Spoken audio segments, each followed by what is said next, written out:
Si no es pot dir No, encara això. pensava que quan jo era joveneta, quan venia jo aquí a l'escola, va passar una cosa d'aquestes de lo que passava a les escoles a la postguerra, no? Que jo devia estar amb una d'aquestes fotos que hi ha la mestra, aquesta de la que ara us contaré això. Doncs aquesta senyora es veu que havia pertanyut a l'Esquerra Republicana abans de la guerra.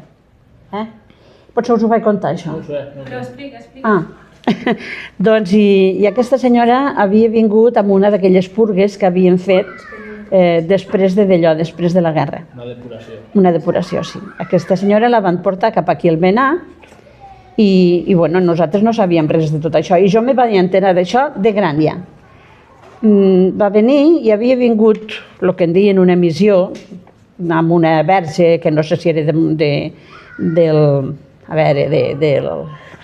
Fàtima o la verge de Lourdes, d'aquelles que anaven pels pobles i bueno. He visto una foto Feien... en la biblioteca ¿Sí? de Fátima.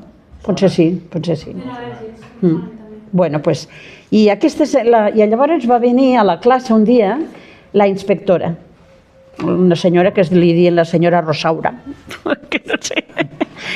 I bueno, i aquesta senyora Rosaura doncs, es va dedicar a preguntar als alumnes, no?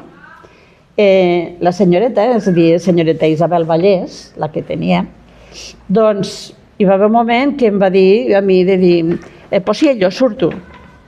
Jo no era pas una alumna brillant, ni molt menys, i bueno, vaig sortir allà, i sé que aquesta senyora me va preguntar, que no recordo el que va preguntar a les altres, però sé que aquesta senyora me va preguntar coses sobre aquella verge que havia vingut al Menar aquells dies. I va acabar preguntant-me, ¿y qué le dijo? Perquè naturalment parlàvem en castellà, que menys, no? I llavors, doncs, ¿y qué le dijo la Virgen María a fulanita, no sé, a una de les nenes que s'havia aparegut en una cova? I jo, així molt segura, li vaig dir, yo soy la Inmaculada Concepción. Muy bien, siéntate. Bueno, jo em vaig assentar, va acabar la visita d'aquella senyora va marxar, i jo vaig pensar pues, que havia acabat la visita i s'ha acabat la història, no? Però quan va marxar aquella senyora, la senyoreta, la mestra, ve i em fa una gran abraçada. I, pues sí, jo no sé què, i jo penso, què passa aquí?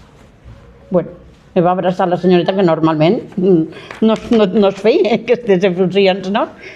I al cap dels anys, el meu pare me va contar que la senyoreta aquesta li havia dit, avui la teva filla m'ha salvat la vida. Jo li vaig preguntar per què, papa, perquè venia a controlar la senyoreta aquesta a veure si realment feia la classe amb tots els ets i uts de la religió com tocava, no? I com havia de d'allò.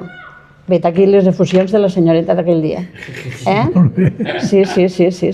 Així va ser, perquè jo li vaig dir, és que no sé, ho vaig dir a casa, però clar, el meu pare en aquell temps jo devia ser, a veure, si vaig marxar als 11 anys, que en tingués 9 o 10, quan va passar això.